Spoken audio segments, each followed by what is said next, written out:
Hey, what's up? Welcome back to the Artie Lange Show. Chris Mannix from Sports Illustrated here. My good buddy. Sitting in, funny comedian's been here before. Welcome back to the show, Joey Gay, man. What's up? Not much. Thank you very much for having me, Artie. How you doing? You always look dapper. Look at you. Oh, thank you. I'm dressed up by default. My bummy clothes are all dirty. Oh, really? So, yeah. Yeah, I have that problem myself. But this is like a... What is this? Is like, what's that made of, that I have no idea. Really? Yeah. It's extraordinary. So how you doing? You've been out in L.A., I know. We talked, we texted, and what do you got going on out there? You pitching stuff? Yeah. An animated show or something? That's correct, You yeah. should get John Benjamin, the most sought after. Yes. He's attached. Actually, I'm going right past Benjamin straight to Boschetti. I think we can all agree he's the man for accents. No, he is, man. This extraordinary. That's a talented guy over there. Yes, he is a talented No, guy. he's I am a unbelievable. huge Mike Boschetti fan. I don't want to start by... Do you know Mike? Of course, Yes, we go way back. Yeah. Are you kidding me?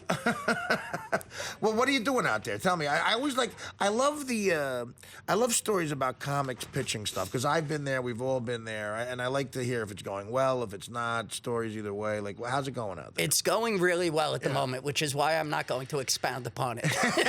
It really is. I have another meeting coming up. I'm going back out in a month. Oh, good. It looks good, yes. Who is it with? What network? I can't say nothing. Oh, I can't okay. say anything. You're You not know, it's allowed. like- You're not yes, allowed. I'm not allowed to discuss But it's an anything. animated show that you created. You're writing. That's correct, yes. Oh, okay. All right, Yeah. well, good luck with that. I'm Good luck. wildly excited about it. So now, are you on the road a lot? Yes and no.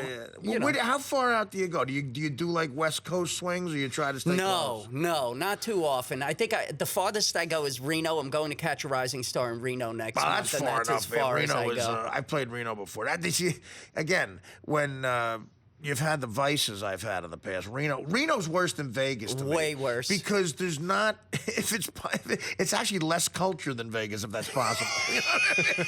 There's really nothing to do that's of any intellectual value at all. Like you just have to do something wrong. Yes, Reno is the city equivalent of a dirty hotel room. You show up and you're like, I have to do something Yeah, wrong you here. got to do something wrong. Yeah, that's what this is created How for. often you go to Reno? I think once a year, once every 8 Well, is months. there a something. club I out there? really enjoy Reno. Yeah, Catch a Rising Oh, Star. catch. There's still catches. I didn't even know that. Yeah, it's in the Silver Legacy Casino. And I really like Reno. I play poker.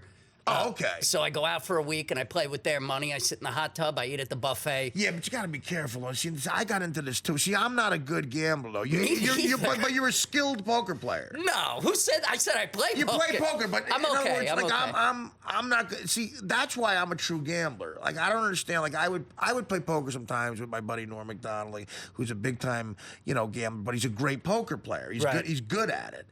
But to me, that takes away the gambling. Like if you're good at something, there's no gambling. No, I agree with you there. You know? There's no luck involved Right. in being that good. I'm not that good. Okay. I can play.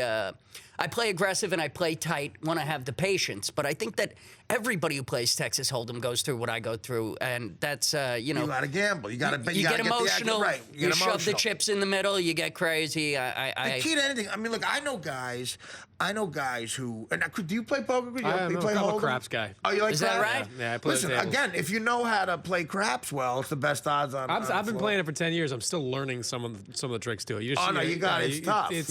You need like a PhD to play it to figure out that kind of game. I enjoy gambling, and I've never really caught up on all of it. I did hang out by a craps table in Atlantic City with a buddy, and he kept placing a bet, and everybody kept looking at him, and I was like, wow, everybody here hates us. What's going on?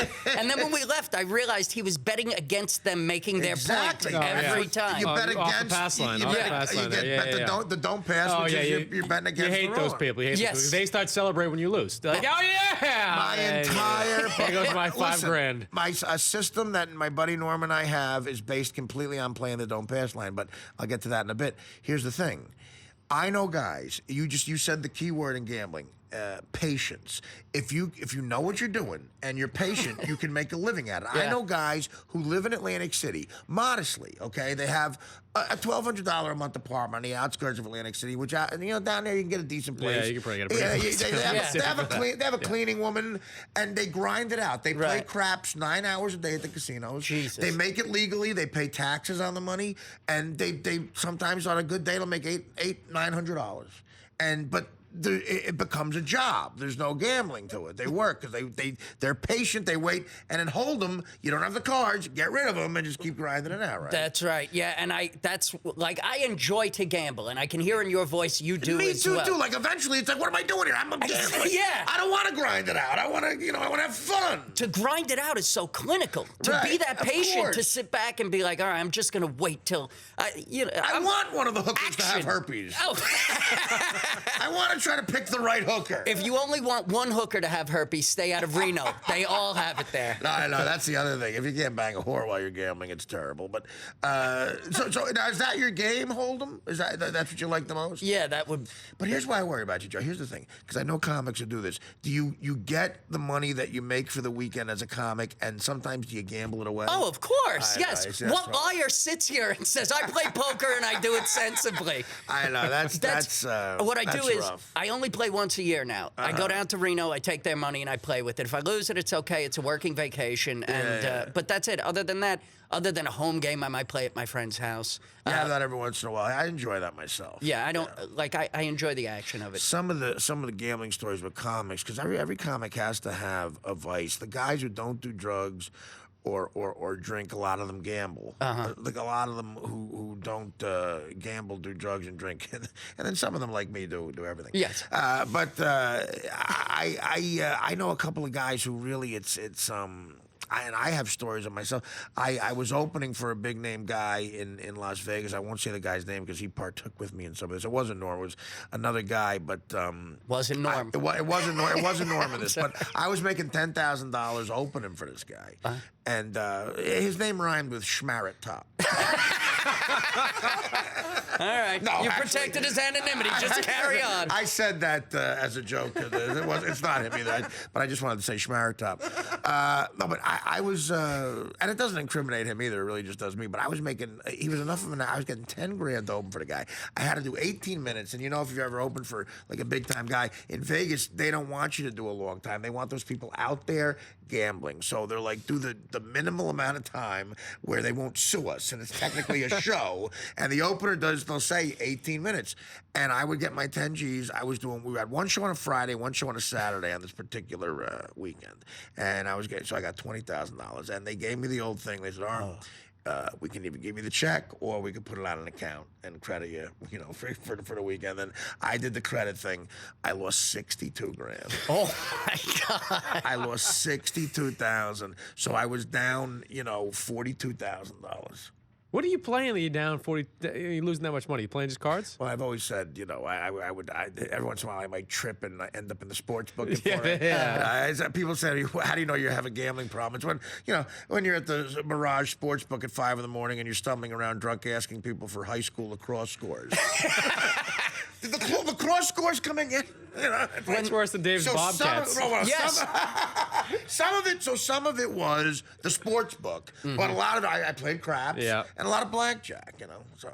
Yeah, blackjack, you get this false sense of security. You're like, best odds in the casino. 4 hours later, you listen to some guy who's a car dealer tell you, and you're like, get away from me. I'm down 9 grand. I'll stab you. Single deck blackjack lures you in because the guy has it. He's holding the cards up and he's flipping them out like this, and it's almost arrogant, like he's laughing out, like, and they're just baiting you in, man.